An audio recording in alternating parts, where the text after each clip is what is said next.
For my father, intelligence was all that matters. Ever since my brother Charles was diagnosed to be a gifted child, all he talked about was IQ and intelligence research. A high IQ apparently strongly predicts good grades, a good career, and even health and mortality and stuff. His favorite story is Kim Mong-young, a Korean with an official IQ of 210. Just 6 months old, he was already speaking fluent Korean, and at age 3 wrote essays in German and English. Then he would hug Charles and look at me with this question in his face. I hated that. I wondered if I could reach my little brother in anything. When I was young, me and my dad were best buddies. He never even cared much about IQ or G or whatever. When my brother started reading at just 2 years old, everything changed. Suddenly, I was forgotten, and soon after, I was the slow one. Once, when I got a C in math, he didn't even look at my paper and just told Charles that an ape is believed to have an IQ of 40. I hated his sarcasm.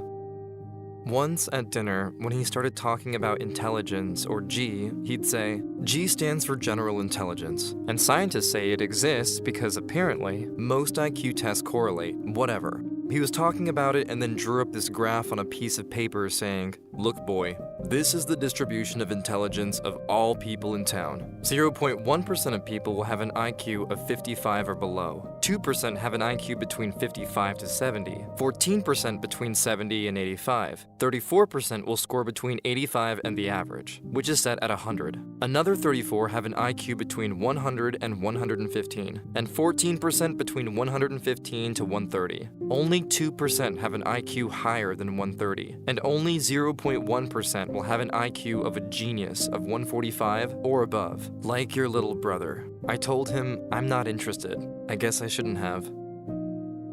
He exploded. "Not interested? You know what this all means, boy." He turned the paper around and started all over. "It means that if you take the 1,000 people, then one has some form of mental retardation, which means trouble living alone. 20 will have difficulty reading the map. 140 can perform simple tasks at work, but cannot qualify to become a soldier in the US Army. 340 probably finish high school, and another 340 will go to college. Maybe 140 can do a PhD and later work as surgeons. 20 are capable of producing a significant scientific work, and only one will make it into an Ivy League college, like MIT, where the average IQ is 145. Your little brother got an IQ higher than that."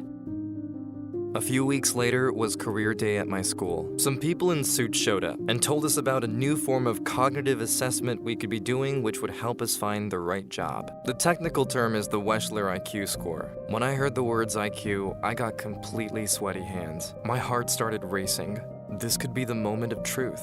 Then one woman started speaking. She told us that we are now going to take a test, and just 1 week later, we all get the results with some specific ideas about our future career path. She said it takes only 90 minutes and measures our intelligence in the following 4 areas: perceptual reasoning, verbal comprehension, working memory, and processing speed. The assessment was voluntary, and my friend instantly stood up to leave the class, showing what he thought about this whole thing. My heart still racing, I was unsure what to do, and kept seated. Our teacher then handed out some questions. When she passed by my table, she simply said, "You're gonna do fine here." I don't think she realized this, but I was so happy to hear her say that. Maybe I'm not all that bad at these stupid IQ tests. Maybe it's a day that I can actually show my dad who I really am. What shall I do? I was so ready to show my dad that I'm no idiot. I decided to stay. I turned the first page over. It read the following: perceptual reasoning is the ability to think and reason with visual information. It is the ability to see what is being asked and to organize information in our heads through images. The first question was, when folded into a cube, which of the following corners would touch corner A? D, B, E, or C? I tried to fold the cube in my head, and yeah, it worked. It must be D. The second section was about working memory, our ability to keep several chunks of information in our mind simultaneously. One of the questions was, what is the next number in the series? 4, 12, 6, 9, 8, 6. There were 4 options: 6, 5, 10, or 12. The trick here was to put all the digits in my head and look for a pattern. 4, X, 6, X, 8, X.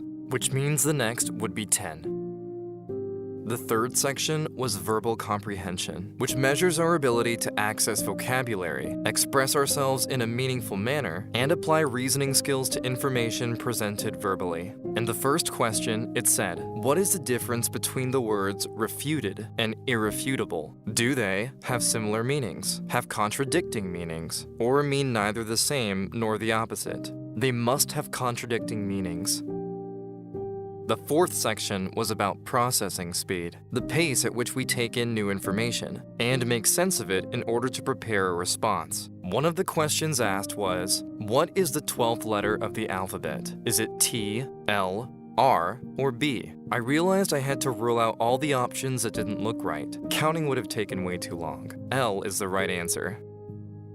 I had completed all of the 50 questions in time, and I was very relieved. In the end, the woman said, a lot of research over the last century went into the IQ test we had just taken, and there is convincing evidence that our intelligence is mainly a product of our genes. There's an estimate of a heritability range from 50 to 90%. Although, the environment also matters, she continued, especially negative influences during your childhood, like infectious disease, malnutrition, air pollution, or lead in the paint of your walls at home. These things can reduce your IQ forever. She explained that it's because during the prenatal period and early years of life, a child's brain consumes a huge part of the body's energy to grow. And if the body was under attack, it cannot support the brain's growth to its full potential. In other words, you were born with a pretty fixed IQ. Good parents and schools can keep the IQ at its genetically predefined level, and maybe increase it a bit. Negative influences, however, can surely reduce it a lot. I am just saying this, she closed, because if you are getting your results next week and you are not happy with your score or our recommendation, then know that there is little you can do about that. Even if you practice for years or continue school indefinitely, it's almost impossible to improve your score by more than 10 points. Just think about that before you open that envelope. You don't have to. When the envelope was handed to me a week later, I got excited to open it. I took a deep breath, but before I ripped the cover apart, I halted. Do I really want this? Why do I care so much? Do I really want to compete with my brother? And if so, what does this prove? There are so many aspects of my life that matter more than my measured intelligence. I'm probably no genius, but I know I did well. But more importantly, I know that I don't need to prove anything to anyone. I decided not to open the envelope, and I loved this new idea of myself. Free from these limitations, I felt like I had grown up. Now when I heard my father speak all proud about Charles, I just smiled. I realized that it's not that he loved him more. No, my brother just gave my dad the chance to get attention, to be someone. He's the dad of a genius, and not just another middle manager at the bank on Middle Street.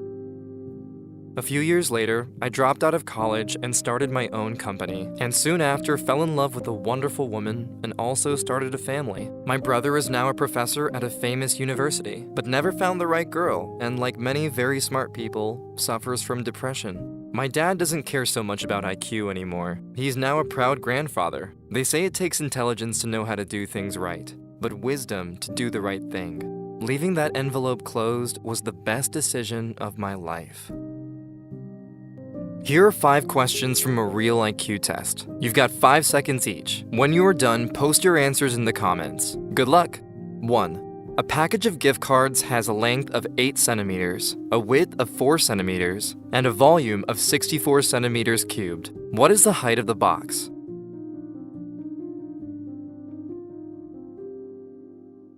2. Some Bargles are Chongos, and some Chongos are Manhattans. Are some Bargles definitely Manhattans? Yes or no?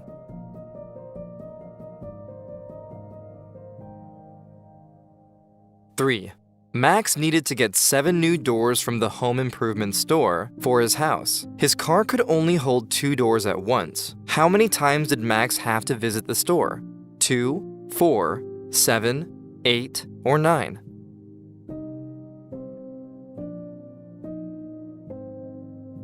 4. Art is to wall as cup is to handle, coffee, cupboard, rim, nail.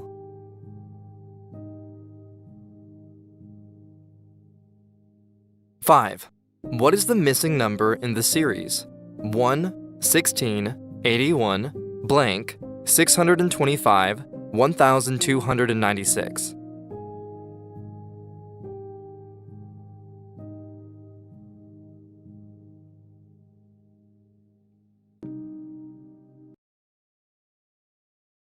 If you like this video and the way we explain the subject, subscribe to our channel.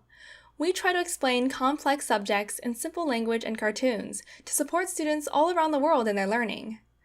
If you want to support us, you can go to www.patreon.com/sprouts and donate. Just $1 from many fans makes a big difference.